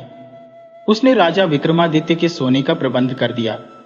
वह उन्हें एक कमरे में लेकर गई जहां एक चारपाई बिछी हुई थी। उसने कहा, यह तुम्हारे सोने के लिए है। विक्रमादित्य आराम से उस बिस्तर पर जाकर लेट गए। बूढ़ी औरत जब जाने लगी तो रुक कर बोली, मुसाफिर, तुम किसी अच्छे और बड़े परिवार से लगते हो। तुम्हारे मुताबिक सुविधाएं मिलना तो मुश्किल है, पर रात गुजारने भर का प्रयास मैं कर सकती हूँ। थोड़ी देर प्रतीक्षा करो, मैं घर में जो भी भोजन बना है तुम्हारे लिए लेकर आती हूँ। विक्रमादित्य ने उसके सीधे सादे व्यवहार से खुश होकर कहा, माई, मुझे बहुत भूख लगी है। अगर यह खाना जल्दी मिल जाए तो मेरे लिए बहुत अच्छा रहेगा। बुढ़िया ने कहा, ठीक है बेटा, मैं जल्दी से कुछ लाकर देती हूँ। जो भी घर में बना होगा तुम्हारे लिए लाती हो। वह जल्दी से वहां से चली गई। कुछ समय बाद वह वापस आई। इस बार उसके साथ उसका 9-10 साल का नाती भी था। दोनों ने अपने हाथों में भोजन की सामग्री ली हुई थी और एक हाथ में बाल्टी थी। उन्होंने केले के पत्तों पर भोजन परोस दिया, दाल, चावल, सब्जी और रोटी, जो भी उनके पास था। विक्रमादित्य ने भूख लगने के कारण जल्दी जल्दी खाना खा लिया। खाना समाप्त कर विक्रम ने बुढ़िया को धन्यवाद कहा। बुढ़िया ने सारे बर्तन समेटे और वहां से चली गई। विक्रम को गहरी नींद ने आ घेरा, क्योंकि वह बहुत थके हुए थे और बिस्तर पर लेटते ही सो गए। रात को 12 बजे अचानक विक्रम की आंखें खुल गईं। उन्होंने बाहर किसी स्त्री के रोने की आवाज सुनी। उन्हें ऐसा लगा जैसे कोई स्त्री अत्यंत करुण स्वर में रो रही है। विक्रमादित्य अपने बिस्तर से उठकर खड़े हो गए और अपने कमरे का दरवाजा खोलकर बाहर आ गए। आवाज की दिशा का अनुसरण करते हुए वे वहां पहुंचे जहां दीपक का प्रकाश आ रहा था। भीतर झांक कर देखा तो एक युवा स्त्री और वही बूढ़ी औरत आपस में बातें करते हुए रो रही थी। राजा से रहा नहीं गया, वह भीतर चला गया। राजा को देखते ही दोनों स्त्रियां खड़ी हो गईं। युवा स्त्री ने लंबा घूंघट निकाल लिया। विक्रम ने बुढ़िया को पहचान लिया कि यह वही है जिसने भोजन करवाया था। विक्रम ने उससे पूछा, मां, ऐसी क्या पीड़ा है तुम्हारी जिसके कारण तुम इतनी रात में इस तरह रो रही हो? बुढ़िया ने कहा, भैया, आप मुसाफिर हैं, जाकर आराम करें। यह तो हमारा निजी मामला है, जानकर क्या करेंगे? विक्रमादित्य ने कहा, देखो अम्मा, आपकी बात सही है, मैं मुसाफिर हूं पर इंसान भी हूं। मैं आपके दुख को समझ सकता हूं, इसलिए अनुरोध करता हूं कि मुझे अपनी तकलीफ बताएं। हो सकता है मैं आपकी समस्या का कोई समाधान कर सकूं। अब बुढ़िया ने कुछ सोचा और फिर बड़े प्यार से बोली, ऐसा है बेटा, हमारे पास रखी चारपाई पर जो वहां पड़ी है उस पर बैठ जाओ। जितनी उम्र तुम्हारी है उतनी ही उम्र का हमारा भी एक बेटा है जो स्वर्ण नगरी में धन कमाने गया था। आज पूरे 2 बरस हो गए हैं, वह लौट कर नहीं आया। हम दोनों उसे याद करके दुखी होते हैं और रोते हैं। विक्रमादित्य को उनकी तकलीफ बहुत बड़ी लगी। उन्होंने कहा, माँ, तू चिंता मत कर, मैं कल यहाँ से उसी देश को जा रहा हूँ। वहां पहुंचकर मैं तुम्हारे बेटे को जरूर तलाश करके वापस भेज दूंगा। जैसे ही वह मुझे मिलेगा मैं उसे तुम्हारा हाल बताऊंगा। बुढ़िया ने विक्रम को बहुत आशीर्वाद दिए और कहा, बेटा, तुम हजारों साल जियो, तुम जुग जुग जियो। विक्रम भाव विभोर हो उठे। सुबह जब विक्रम रवाना होने लगे तो बूढ़ी औरत ने जबरदस्ती राह के लिए भोजन बांध कर दे दिया ताकि रास्ते में भूख लगे तो कुछ खा सकें। विक्रम ने उसके इस प्रेम से प्रभावित होकर बुढ़िया के पैर छू लिए। बुढ़िया ने उसे आत्मीयता से गले लगा लिया और बहुत सारे आशीर्वाद दिए। उसके बाद विक्रमादित्य वहां से रवाना हो गए। आगे बढ़ते बढ़ते दोपहर तक वे एक ऐसे राज्य में पहुंच गए जिसका राजा बहुत दानी था। वहां लोगों से पता चला कि राजा रोज 1 मन सोना गरीबों को दान करता था। उसके दान की चर्चा चारों ओर फैली हुई थी। राजा विक्रमादित्य के मन में उस राजा के प्रति बहुत ही आदर उत्पन्न हो गया। उन्होंने उस राजा से मिलने की सोची। तभी उन्हें उस बुढ़िया की याद आई जो अपने बेटे के वियोग में तड़प रही थी। विक्रम बोले, पहले मैं उस बुढ़िया मां की समस्या का समाधान करूंगा, उसके बेटे की तलाश करूंगा, उसके बाद ही राजा से मिलूंगा। पूछते पूछते वे उस बुढ़िया के बेटे के पास पहुंच गए। उन्होंने बताया कि उसके परिवार के सदस्य बहुत दुखी हैं और वे चाहते हैं कि वह एक बार जाकर उनसे मिल ले ताकि उनके मन को शांति मिल सके। विक्रमादित्य की बात सुनकर वह बहुत दुखी होकर बोला, मित्र, जाने को तो काफी दिनों से सोच रहा था, पर यह राजा मुझे जाने नहीं देता है। कहता है कि पहले अपने जैसा कोई ईमानदार व्यक्ति जो विश्वास पात्र हो ढूंढ कर आओ, फिर जाओ। अब तुम ही बताओ कि मैं ऐसा व्यक्ति कहां से ढूंढ कर लाऊं? तभी विक्रमादित्य ने कहा, मैं तुम्हारी जगह राजा की देखभाल करूंगा और तुम चले जाओ। उसे विक्रमादित्य की बात सही लगी और बोला, चलो ठीक है, मैं आपको राजा से मिलवा देता हूं। वह विक्रमादित्य को लेकर राजा के पास पहुंचा। उस व्यक्ति ने राजा विक्रमादित्य की ओर इशारा करके बताया कि यह मेरा भाई है जो गांव से आया है। मेरी जगह अब यह काम करेगा और मैं गांव जा रहा हूं क्योंकि मुझे 2 बरस हो गए हैं। मेरी माता और मेरी पत्नी मेरे वियोग में तड़प रही है। राजा को क्या आपत्ति होनी थी? उसने उसे जाने की अनुमति दे दी। अब वह व्यक्ति गांव चला गया और उसके स्थान पर राजा विक्रमादित्य काम करने लगे। विक्रमादित्य ने देखा कि राजा रात में 4 बजे उठकर कहीं जाता है और सुबह 6 बजे हाथ में कुछ लिए हुए वापस आता है। उसके हाथ में कुछ होता था। सुबह स्नान और पूजा के बाद वह एक मन सोना दान करता था। यह उसका नित्य का नियम था। विक्रमादित्य ने मंत्रियों से धीरे धीरे सारी जानकारी हासिल की। उसे पता चला कि राजा जो सोना दान करता है वह राज्य के खजाने से नहीं करता, बल्कि कहीं और से लाता है। लेकिन कहां से, यह आज तक किसी को पता नहीं चला। विक्रमादित्य के मन में विचार आया कि आज वे राजा पर नजर रखेंगे और देखेंगे कि वह सोना कहां से लाता है। अगले दिन राजा सुबह 4 बजे उठकर जाने लगा तो विक्रमादित्य उसके पीछे पीछे चल पड़े। राजा एक भैरवी के मंदिर में पहुंच गया जो घने जंगलों के बीच में था। विक्रमादित्य मंदिर में एक अंधेरे कोने में छुपकर बैठ गए। वहां से सब कुछ दिखाई पड़ रहा था। थोड़ी देर में विक्रमादित्य ने देखा कि मूर्ति से एक भैरवी प्रकट हुई और राजा को उठाकर तेल के जलते कढ़ाई में डाल दिया। जब राजा का शरीर पक गया तो उस भैरवी ने उसका भोजन किया। फिर उसने राजा की हड्डियों को इकट्ठा किया और अपने हाथ में लिए एक बोतल से कोई रसायन जैसी चीज उन अस्थियों पर छिड़क दी। रसायन से राजा फिर से जीवित हो उठा। देवी ने अपने पास रखी झोली से एक स्वर्ण निकाला और राजा को दे दिया। राजा वह लेकर अपने महल की ओर चल पड़ा। रास्ते में विक्रमादित्य सोचने लगे कि यह राजा कितना महान है, जो रोज अपने शरीर को जलाकर स्वर्ण लाता है और फिर उसे दान कर देता है। मुझे उसकी समस्या का समाधान करना होगा, वरना उसकी पीड़ा यूं ही चलती रहेगी। अगले दिन राजा विक्रमादित्य ने राजा के भोजन में नशीली औषधि मिला दी ताकि राजा गहरी नींद सो जाए और सुबह उठ न पाए। जब अगले दिन सुबह 4 बजे हुए तो राजा नशे के प्रभाव के कारण उठ नहीं पाया। विक्रमादित्य ने राजा का भेष धारण किया और खुद चल पड़े। मंदिर के पास पहुंचकर विक्रमादित्य ने अपने शरीर पर तरह तरह के मसाले लगा लिए थे। जब भैरवी ने उन्हें पकाकर खाया तो मसाले के कारण उसे बहुत ज्यादा स्वाद आया। उसे एहसास हुआ कि जब उसने रसायन विक्रमादित्य के शरीर पर डाला तो वह जीवित हो उठा। भैरवी बोली, हे राजन, आज तेरे शरीर का मांस मुझे बहुत अधिक पसंद आया, इसलिए मैं तुझ पर बहुत प्रसन्न हूं। तुझे जो मानना है मान ले। विक्रमादित्य बोले, हे भैरवी, मैं चाहता हूं कि तुम मुझे वह अमृत वाला पात्र दो जिससे तुम रोज राजा को जीवित करती हो, और वह स्वर्ण वाली अक्षय झोली भी प्रदान कर दो। भैरवी ने कहा, वह तो मैं तुझे दूंगी, लेकिन तू और भी कुछ चाहता है तो वह भी मांग ले। तब विक्रमादित्य ने कहा, तुम यह मंदिर छोड़कर कहीं और चली जाओ। अब देवी क्या करती? उसने वचन दे दिया था, इसलिए मानना जरूरी था। वह मंदिर छोड़कर चली गई। सुबह राजा की आंख खुली तो वह घबरा उठा।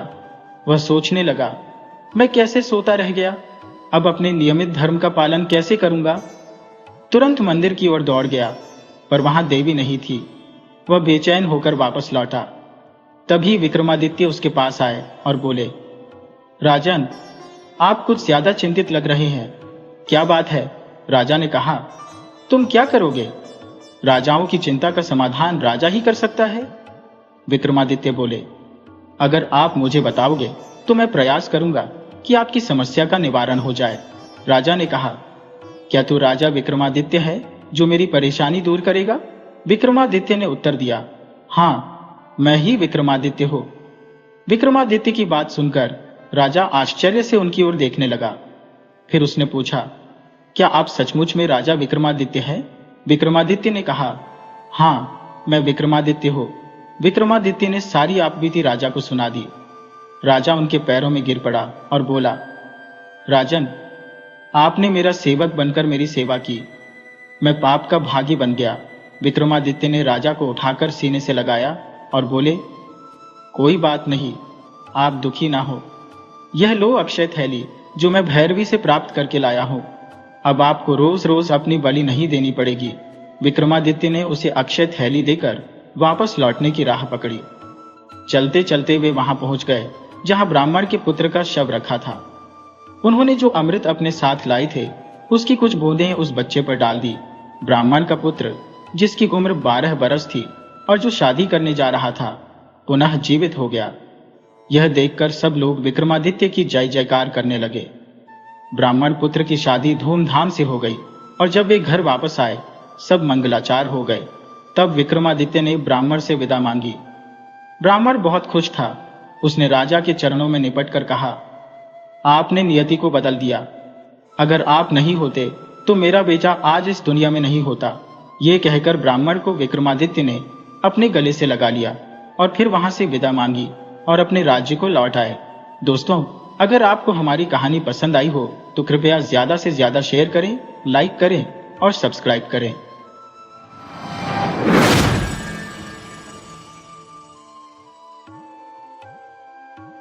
बहुत समय पहले की बात है। एक दिन राजा विक्रमादित्य अपने दरबार में बैठे हुए लोगों की समस्याओं पर विचार कर रहे थे। तभी द्वारपाल आया। उसके पास एक संदेश था। जब राजा विक्रमादित्य ने इस मसले पर बातचीत कर लिया तब द्वारपाल ने राजा से कहा, राजन, बाहर द्वार पर एक बाजीगर आया है। वह आपसे मिलना चाहता है। राजा विक्रमादित्य का अपना नियम था कि यदि कोई उनसे मिलने या फरियाद लेकर आता था तो राजा उसे तुरंत मिलते थे। उन्होंने द्वारपाल से कहा, उसे तुरंत मेरे पास ले आओ। द्वारपाल जाकर उस बाजीगर को राजा विक्रमादित्य के पास ले आया। थोड़ी देर में ही राजा विक्रमादित्य ने देखा कि एक छरहरे बदन का एक नौजवान लड़का खड़ा है। वे बाजीगर से बोले, अब आप हमें बताओ कि तुम क्या कहना चाहते हो, क्यों हमसे मिलना चाहते हो। बाजीगर ने कहा, राजन, मैंने आपका नाम बहुत सुना है, इसीलिए मैं बहुत दूर से आपको अपनी कला का प्रदर्शन करने आया हूं। मैं अपनी कला आपको दिखाना चाहता हूं। यदि आप मुझे कला प्रदर्शन करने का अवसर देंगे तो यह मेरे लिए बहुत भाग्यशाली होगा। राजा विक्रमादित्य बाजीगर की बातों से बहुत प्रभावित हुए।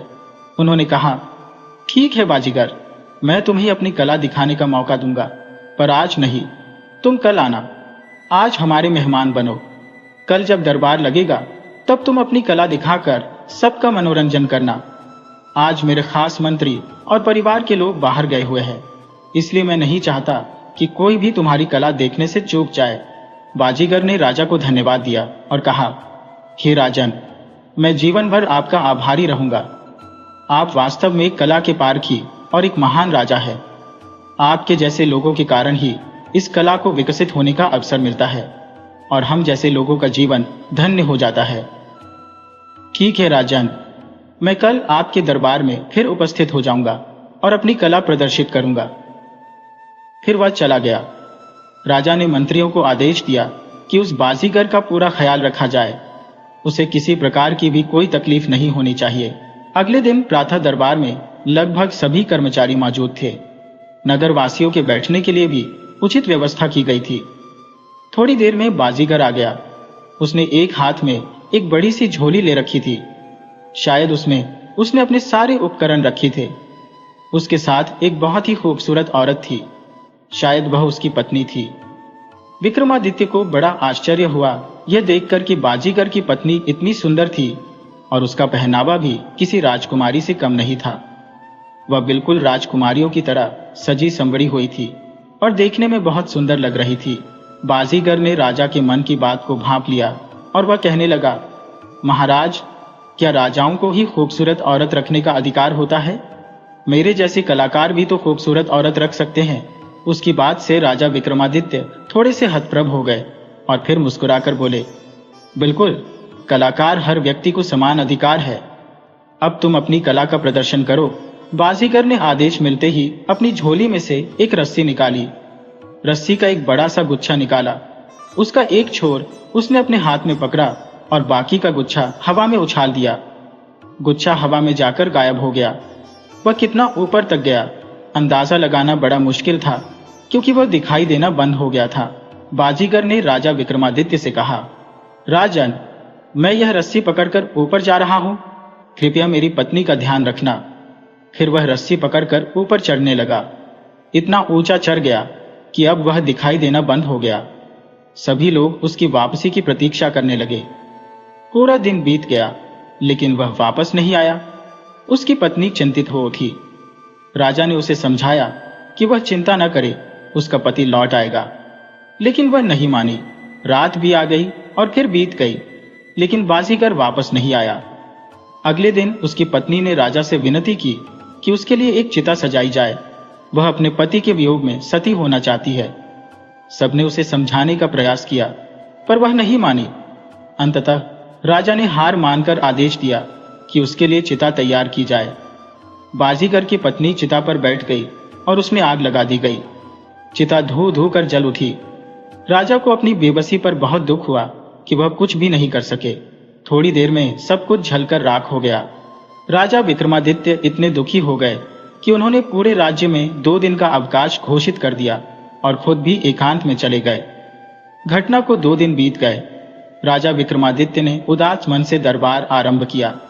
दरबार शुरू हुए कुछ ही समय हुआ था कि आसमान में गई रस्सी में हलचल हुई। सब लोग आसमान की ओर देखने लगे। तभी बाजीगर का कटा हुआ हाथ नीचे आ गिरा। सभी लोग हैरान रह गए। फिर दूसरा हाथ, दोनों पैर और शरीर के बाकी हिस्से भी कटकर नीचे आ गिरे। राजा विक्रमादित्य को बाजीगर की मृत्यु पर बहुत दुख हुआ और उन्होंने उसके शरीर के सभी हिस्सों को इकट्ठा करके धार्मिक रीति रिवाज के अनुसार दाह संस्कार करवा दिया। इस घटना को 10 दिन बीत गए। एक दिन जब दरबार लगा था, तभी रस्सी में फिर से हलचल हुई। अब सब लोग उसके पास जाकर देखने लगे। सबकी निगाहें ऊपर की ओर थी। उन्होंने देखा कि बाजीगर रस्सी के सहारे नीचे उतर रहा था। उसे सुरक्षित देखकर राजा और कर्मचारी स्तब्ध रह गए। उन्हें विश्वास ही नहीं हो रहा था कि यह कैसे संभव हो गया। एक मंत्री ने हैरानी से कहा, यह तो मर चुका था, फिर कैसे जीवित हो गया? थोड़ी देर में बाजीगर वापस आ गया और उसने राजा को प्रणाम किया। उसने कहा, महाराज, मैं जीवित लौट आया हूं। राजा ने उससे पूछा, तुम कैसे जीवित लौट आए? बाजीगर ने उत्तर दिया, राजन, ये सब मेरा कौशल था। अब कृपया मेरी पत्नी को बुलवा दीजिए। राजा ने अपना सिर पकड़ लिया और सोचा कि उन्होंने क्या अपराध कर दिया। वे बाजीगर के खेल का हिस्सा क्यों नहीं समझ सके? वे उसकी पत्नी को कहां से वापस लाएंगे? बाजीगर ने पूरी बात सुनाने के बाद राजा से कहा, राजन, आपकी पत्नी तो सती हो चुकी है और हमें नहीं पता था कि यह सब आपके खेल का हिस्सा है। बाजीगर बोला, राजन, आप जो भी कह रहे हैं सब झूठ है। ऐसा लगता है कि आपका मन मेरी पत्नी पर आ गया है, इसलिए आप मुझे ये मनगढ़ंत कहानी सुना रहे हैं। राजा विक्रमादित्य को यह सुनकर बहुत अजीब लगा। बाजीगर ने उन पर लांछन लगाया था जो उन्हें बिल्कुल भी सहन नहीं हुआ। वह बोले, बाजीगर, शायद तुम मेरे बारे में नहीं जानते हो। मैं न्याय के लिए कुछ भी कर सकता हूं, लेकिन कभी भी गलत कार्य नहीं करता। बाजीगर ने कहा, राजन, मैं आपकी बात समझता हूं, पर मुझे इस बात पर विश्वास नहीं हो रहा है। मेरा आपसे निवेदन है कि मेरी पत्नी को मुझे वापस कर दें। मैं उसके बिना नहीं जी पाऊंगा। लोगों ने भी बाजीगर को बहुत समझाया, लेकिन वह नहीं माना। उसने कहा, मुझे एक बार उसे आवाज देने दो। यदि वह महल में कहीं भी होगी तो आ जाएगी। राजा ने कहा, ठीक है, आप आवाज दे सकते हैं। बाजीगर ने जैसे ही अपनी पत्नी को आवाज दी, उसकी पत्नी दौड़ती हुई महल से बाहर आ गई।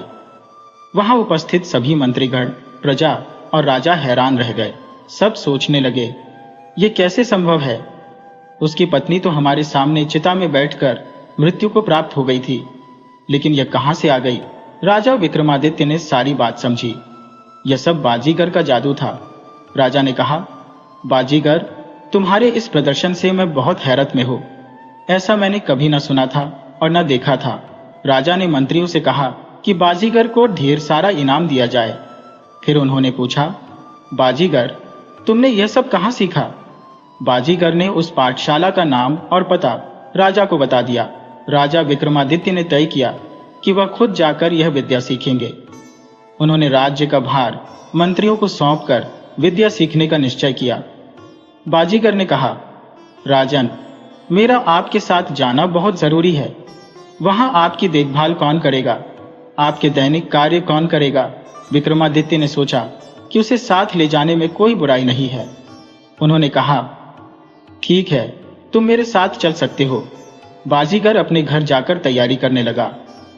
राजा ने अपनी रानी को सारी बात समझाई और कहा, रानी जी, मुझे वापस आने में 1 महीना या उससे ज्यादा समय लग सकता है, इसलिए मैं तुम्हें एक रहस्यमय शब्द बता रहा हूं। जब भी मैं लौट कर आऊं, तो तुम मुझसे यह शब्द जरूर पूछना। रानी, यदि मैं यह नहीं बता पाऊं जो गुप्त शब्द मैं तुम्हें बता रहा हूं, तो समझ जाना कि मैं नहीं हूं, मेरा रूप धारण कर कोई और आया है। क्योंकि जो विद्या मैं सीखने जा रहा हूं उसमें माया जाल की असीमित संभावनाएं है, इसीलिए मैंने तुम्हें पहले ही सचेत कर दिया है। विक्रमादित्य की बात रानी ने समझ ली। अगले दिन सुबह होते ही राजा और उनका विश्वस्त सेवक विद्या सीखने के लिए निकल पड़े। जादू के विद्यालय में पहुंचकर राजा ने अपना परिचय एक साधारण व्यक्ति के रूप में दिया और जादू सीखने की प्रबल इच्छा व्यक्त की। वहां के शिक्षक ने विक्रम को जादू सिखाने के लिए हामी भर दी। शिक्षक ने कहा, आप कौन सी विद्या सीखना चाहेंगे? मेरे पास अनेक विद्याएं हैं और उनमें से किसी एक विद्या को सीखने में कम से कम 2 महीने का समय लगेगा। राजा विक्रमादित्य ने विचार किया कि कौन सी विद्या उनके लिए अधिक उपयोगी होगी।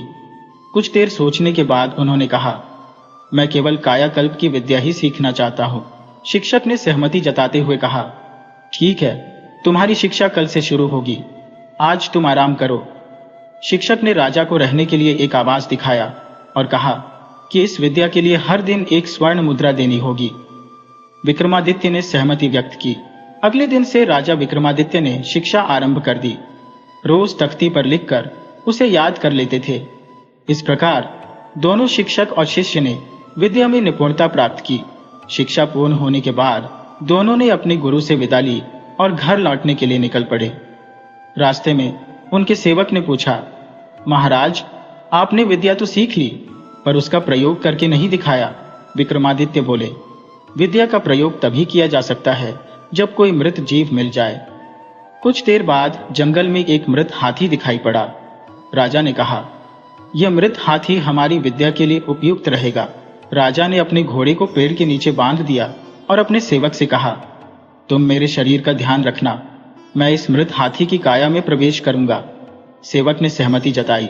राजा ने अपने शरीर को छोड़ा और हाथी की काया में प्रवेश किया। हाथी जीवित होकर खड़ा हो गया।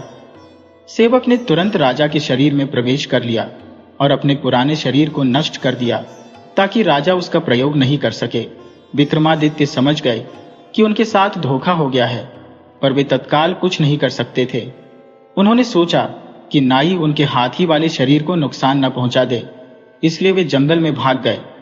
नाई सीधा महल में पहुंचा और चूंकि उसने राजा का रूप धारण कर रखा था, सैनिकों और मंत्रियों ने उसे पहचाना नहीं। अब नाई ने राजा के रूप में अपने सैनिकों को आदेश दिया कि पास के जंगल में जितने भी हाथी हैं सभी को पकड़कर लाया जाए। अगले दिन कई हाथी पकड़कर लाए गए जिनमें राजा विक्रम भी थे। नाई ने आदेश दिया कि इस हाथी को छोड़कर बाकी हाथियों को जंगल में छोड़ दिया जाए। हाथी को एक स्थान पर बांधकर नाई ने आदेश दिया कि इसके सामने कोई भी मरा हुआ जीव न आए, वरना उसे मृत्यु दंड दिया जाएगा। कई दिन बीत गए और कोई भी मृत जीव हाथी बने राजा के सामने नहीं आया। उधर विक्रम के शरीर में उपस्थित नाई रानी के पास गया। रानी ने उनका स्वागत किया और उनसे पहले हालचाल पूछा। फिर रानी ने पूछा, राजा साहब, आप जाते समय मुझे जो गोपनीय शब्द बताकर गए थे वह आपको याद है? विक्रम का रूप धारण किए नाई कुछ भी नहीं बता पाया क्योंकि उसे पता ही नहीं था। उसने बात घुमाते हुए कहा, मुझे इस समय याद नहीं है, जैसे ही याद आएगा मैं बता दूंगा। रानी के मन में शक ने जन्म ले लिया। उन्होंने सोचा कि कुछ तो गड़बड़ है, पर उन्होंने इसका जिक्र नाई के सामने नहीं किया। रानी बोली, स्वामी, मैंने आपकी बताई विधि के अनुसार 1 माह का चंद्रायन व्रत किया हुआ है। इस दौरान मैं आपके साथ नहीं रह सकती, इसलिए इस अवधि के लिए मुझे क्षमा करें। नाई ने सोचा कि जल्दबाजी में रानी को शक हो जाएगा और उसकी पोल खुल जाएगी, इसलिए उसने कहा, कोई बात नहीं रानी, धार्मिक कार्यों में विघ्न नहीं डालना चाहिए। तुम पूरी निष्ठा के साथ अपने व्रत को करो। उधर एक बाज अपने मुख में मृत तोता लेकर उड़ रहा था। अचानक वह तोता हाथी के पास गिर गया। राजा ने तुरंत ही हाथी के शरीर को छोड़कर तोते के शरीर में प्रवेश कर लिया और जंगल की ओर उड़ गया। सैनिकों ने यह घटना नाई को बताई, जिसने राजा का रूप धारण कर रखा था। उसने अपना माथा पीट लिया और कहा, तुम्हारी नियुक्ति का क्या फायदा जब तुम ऐसा साधारण काम नहीं कर सकते। उसने सभी मंत्रियों, सैनिकों और द्वारपालों को कारावास में डालने का आदेश दिया। मंत्रीगण हैरान रह गए कि राजा विक्रमादित्य ने ऐसा फैसला कभी नहीं लिया।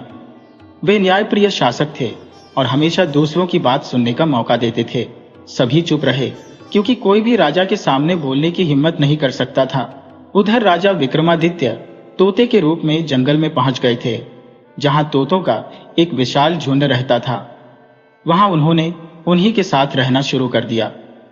दूसरी ओर नाई, जो राजा बना हुआ था, उसने घोषणा की कि जो भी तोता उसे पकड़ कर लाएगा उसे 2 स्वर्ण मुद्राएं दी जाएंगी। इस घोषणा से नगरवासी खुश हो गए। एक बहेलिया ने सोचा कि उसे भी कुछ धन मिल जाएगा यदि वह तोता पकड़ ले। वह जंगल में गया और वहां जाल बिछा दिया जहां विक्रमादित्य और अन्य तोते रहते थे। जाल में सभी तोते फंस गए, साथ ही राजा विक्रमादित्य भी फंस गए। तोते उड़ने की पूरी कोशिश कर रहे थे परंतु जाल से निकलने में असमर्थ थे। तब राजा विक्रमादित्य ने एक तरकीब सुझाई। अगर तुम सबको उचित लगे तो मानना, जब बहेलिया आएगा तब सब मृत होने का नाटक करना। वह हमें मरा हुआ समझकर जाल से निकालकर फेंकेगा, तब हम सब उड़ जाएंगे। तोतों में से एक ने पूछा, आंखें बंद रखकर हम कैसे जानेंगे कि हमें मुक्त किया जा चुका है?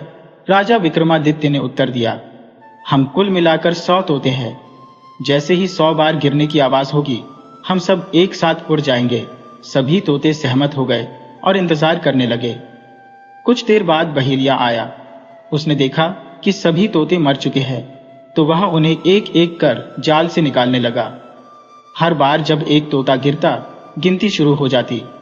जैसे ही 100वीं आवाज आई सभी तोते एक साथ उड़ गए, लेकिन विक्रमादित्य अब भी बहेलिया के हाथ में थे क्योंकि एक लकड़ी टूटकर गिर गई थी। बहेलिया यह देखकर समझ गया कि उसे मूर्ख बनाया गया है। उसने विक्रमादित्य से कहा, तुम ही इनके गुरु लगते हो। मैं तुम्हें राजा के पास ले जाकर बेचूंगा और मुझे 2 सोने की मुद्राएं मिलेंगी। तब विक्रमादित्य ने मनुष्य की आवाज में कहा, अगर तुम मुझे पास के राजा तुम्भद्र को बेचोगे तो तुम्हें 10 स्वर्ण मुद्राएं मिलेंगी। बहेलिया तोते की मानव आवाज सुनकर हैरान रह गया। वह बोला, तुम तो कोई विशेष प्राणी हो, इसीलिए मैं तुम्हें तुम्हारी बताई हुई जगह पर ही बेचूंगा। तब तोता बने राजा विक्रमादित्य को लेकर बहेलिया राजा तुंगभद्र के पास पहुंचा। तुंगभद्र जंगल का राजा था और वह तोते को देखकर अत्यंत प्रसन्न हुआ, खासकर क्योंकि वह मनुष्य की आवाज में बात कर सकता था। उसने बहेलिये को 100 स्वर्ण मुद्राएं इनाम में दी। इतना बड़ा इनाम पाकर बहेलिया बहुत खुश हुआ और राजा तुंगभद्र की जयकार करता हुआ अपने घर लौट गया। राजा तुंगभद्र ने तोता बने विक्रमादित्य का नाम हीरामन रख दिया और उसे अपना सबसे खास मित्र बना लिया। तुंगभद्र अपने इस खास मित्र हीरामन के साथ बहुत खुश था। एक दिन राजा तुंगभद्र ने हीरामन से कहा, प्रिय तोते, मेरे शरीर में एक विचित्र रोग है जिसके कारण मैं बहुत परेशान हूं। ये बात मैं तुम्हारे सिवाय किसी और को नहीं बता सकता। मेरी आंखों की दृष्टि कमजोर हो चुकी है और यह बीमारी धीरे धीरे मेरी आंखों की रोशनी को खत्म कर देगी। मैंने सभी वैद्यों से इलाज करवाया लेकिन कोई भी इसका उपचार नहीं कर सका। हीरामन ने कहा, राजा, आप मेरा पिंजरा खोल दें। मैं एक ऐसे व्यक्ति को जानता हूं जिसकी दवा अवश्य आपकी बीमारी ठीक कर देगी। राजा तुंगभद्र को यह बात सही लगी और उन्होंने पिंजरा खोल दिया।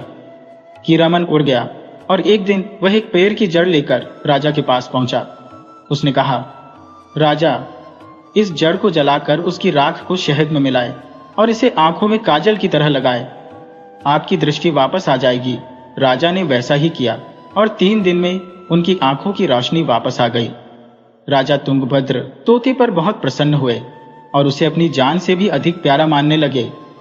समय बीतता गया और एक दिन राजा तुंगभद्र की रानी ने, जो बहुत सजी धजी थी, हीरामन से पूछा, बताओ मैं कैसी दिखती हूँ? हीरामन ने कहा, जंगल की रानी, तुम्हारे जैसे लोग हमारे यहाँ पानी भरते हैं। रानी यह सुनकर क्रोधित हो गई और उसने सिपाहियों को आदेश दिया कि इस मूर्ख तोते को ले जाकर मार डालें। सिपाही हीरामन को जंगल में ले गए और उसे मारने ही वाले थे कि उनमें से एक बोला, यह राजा का सबसे प्रिय तोता है, इसे जान से ज्यादा प्यार करते हैं। अगर राजा को पता चलेगा तो वे हमारा कत्ल करवा देंगे। फिर हम क्या करेंगे?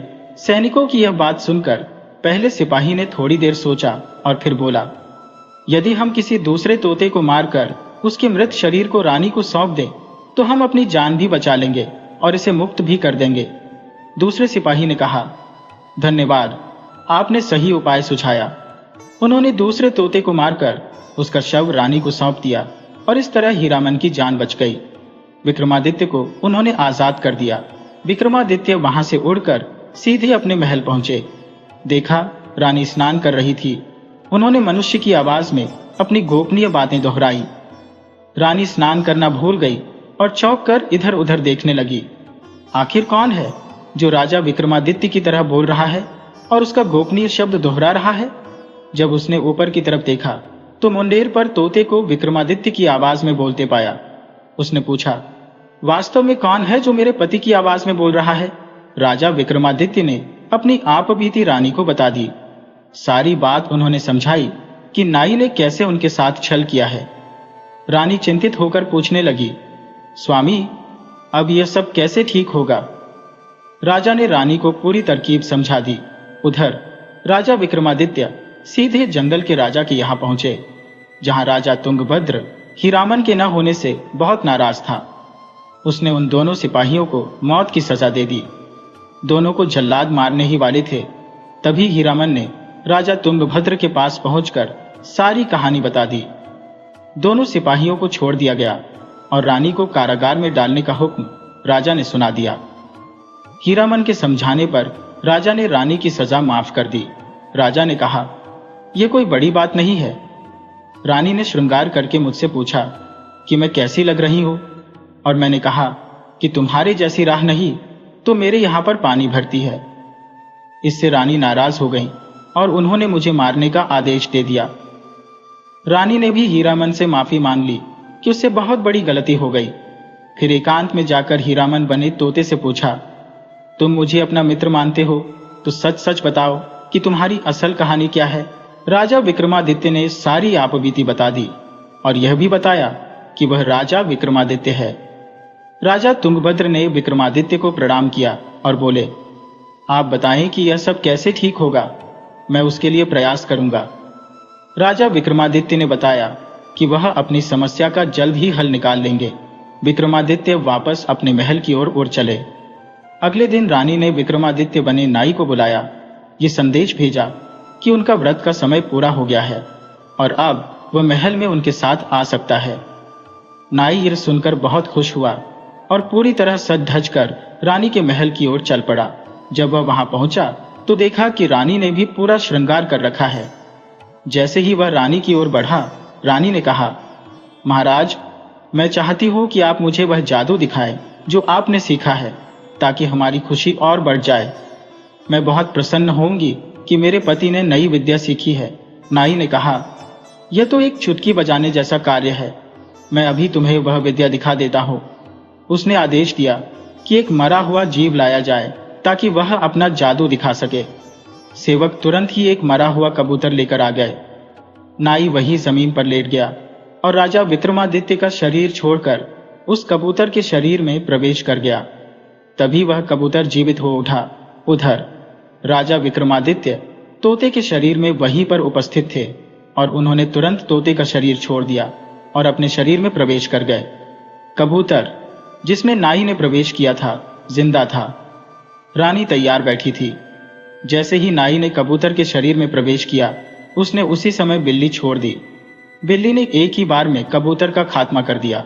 राजा विक्रमादित्य अब अपनी रानी और अपने परिवार के साथ आनंद पूर्वक समय व्यतीत करने लगे। दोस्तों, अगर आपको हमारी कहानी अच्छी लगी हो तो कृपया हमारे चैनल को अधिक से अधिक लाइक करें, सब्सक्राइब करें और शेयर करें।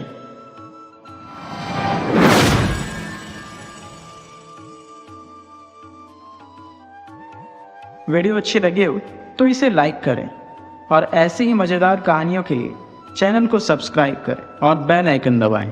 ज़्यादा से ज़्यादा अपने दोस्तों को शेयर करें। धन्यवाद।